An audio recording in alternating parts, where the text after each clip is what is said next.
Welcome to Richplanet TV. I'm Richard D. Hall. Today I'm delighted because I have returned to Andrew Johnson's study. Hooray! And we're here to talk about Edgar Fouche, who was an avionics engineer. He worked for the US Air Force and he was also a contractor to the US Air Force. And he worked in his role between, well, from the early 1970s, or was it late 60s, Andrew, when he started? Yeah, essentially late 60s. Late 60s up to the mid 90s. As I say, as an avionics, electronics engineer, and he worked on lots of different technologies pertaining to covert aircraft that were developed by various companies for the US Air Force, and he was a key figure in the development of a lot of technologies. As I said, he had a long career, and he also worked at Area 51, which he's proven with lots of documents that he's released.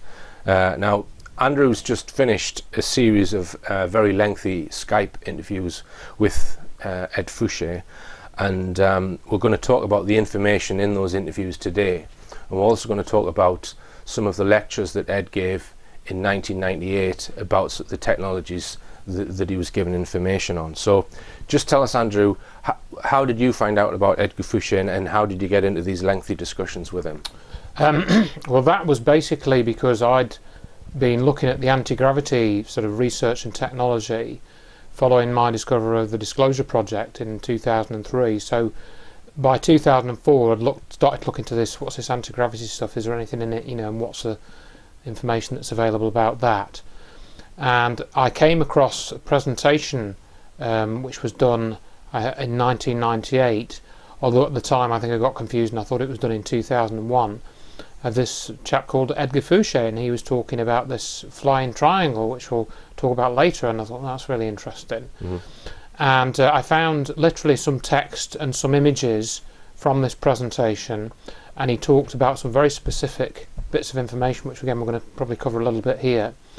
And then I found out that he'd actually been featured in a Channel 4 documentary in 1999, which I'd actually recorded.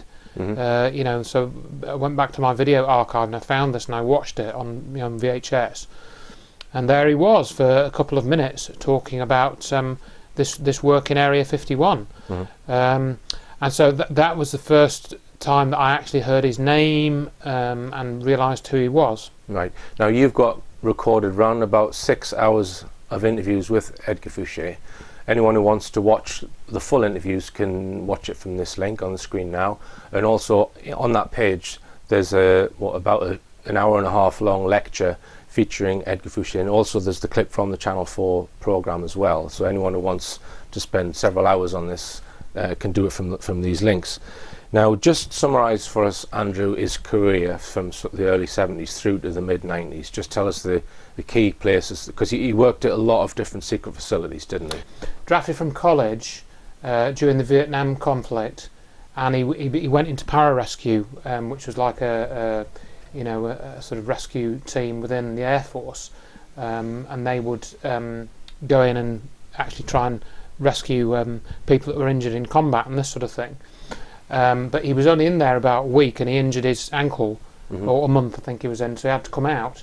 And so he went back to college and he got into working with cryptographic technologies, code making, code breaking.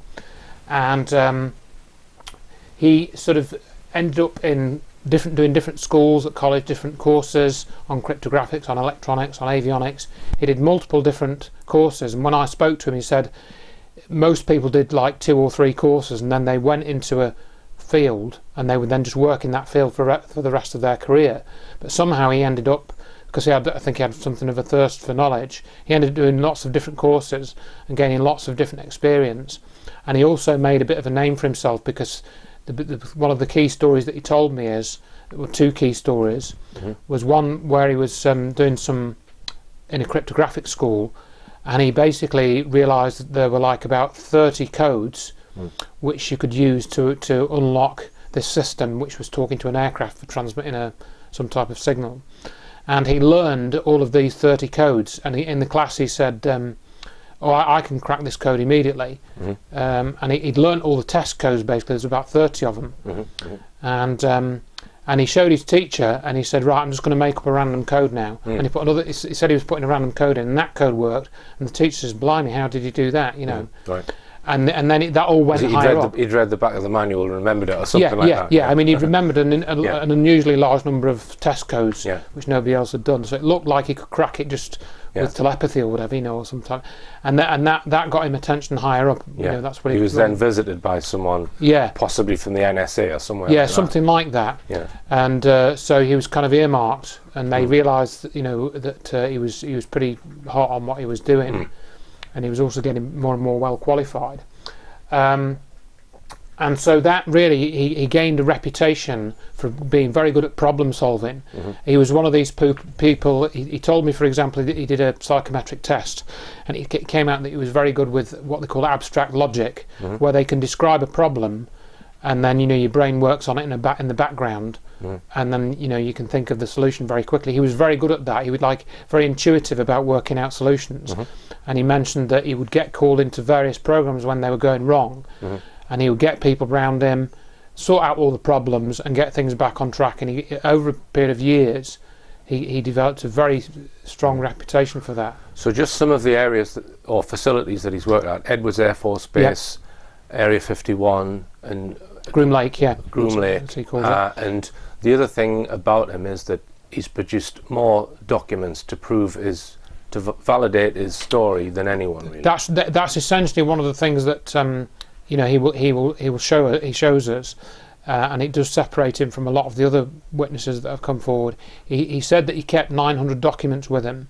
You know, and I mean the selection that he showed me and are in the videos show that he's taken all these courses in avionics, and they're signed by a lieutenant or a general at the bottom to say that he's got these qualifications, and so he was therefore qualified to work in these areas. And as he said, if people were going to work on black programs, they would take the best people, you know, the ones that were best qualified, that could get the job done, that had a wide range of skills. They would handpick these people. And as he said, he was also useful because he built up a team of people around him with similar skills, and he would try and employ those people in projects when he was sent onto a new aircraft, for example, to work on a new aircraft. Now, he started out working for the Air Force, yes, and then at some point he became a contractor to the Air Force. Do you know what year that was? I believe he became a contractor in around about the mid-80s, I think. Right. Now, when he was a contractor, as he went up the ranks further, he was working directly under a two-star general or something like that. So one step from the top, really. He would be above the rank of major and wing commander and that kind of thing. In certain ways, yeah, because when things have gone wrong, you know, I think there's one of the stories he mentions in the interviews we did.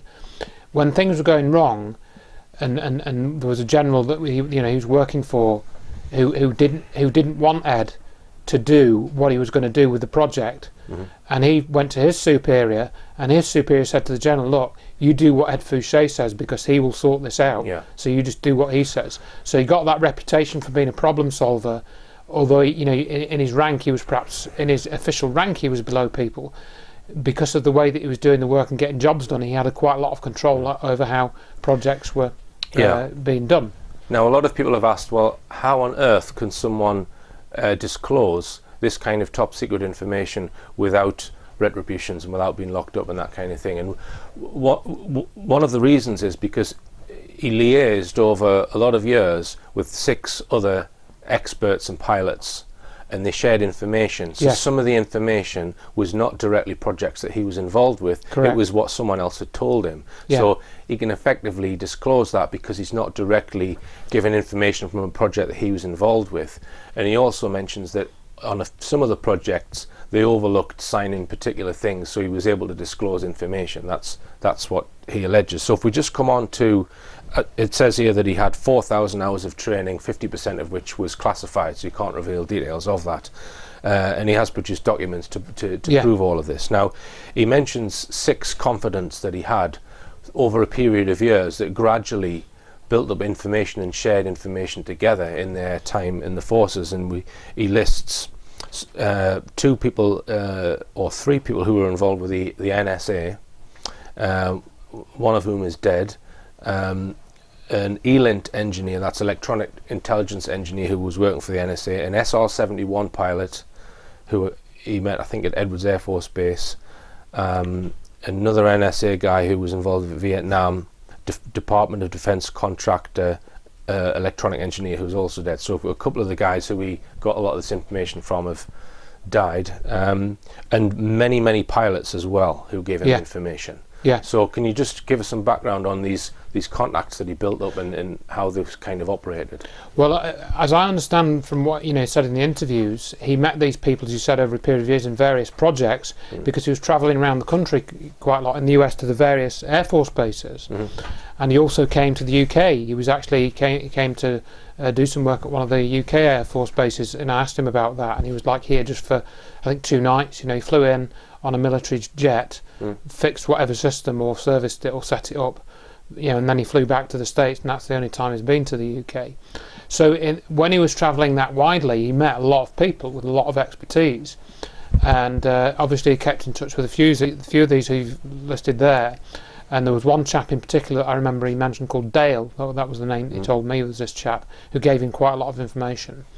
And his father was Dale's father was career NSA, 30 years. He worked for the NSA for 30 years, and it was when they started talking and getting together, and he said they would occasionally try and meet up, and have a chat about things. They realised that there was some secret technology that was being held back from the public, and they realised what this technology was capable of, and I think they kind of, I don't know if I'm using the right expression, but they kind of developed a bit of a conscience about that, because they thought, well, if we had this technology which was available for the rest of the world and not just within the military, then we could change a lot of things. We could have a different sort of totally different world, basically. And that's when they became interested in trying to package this information somehow to disclose it to the public.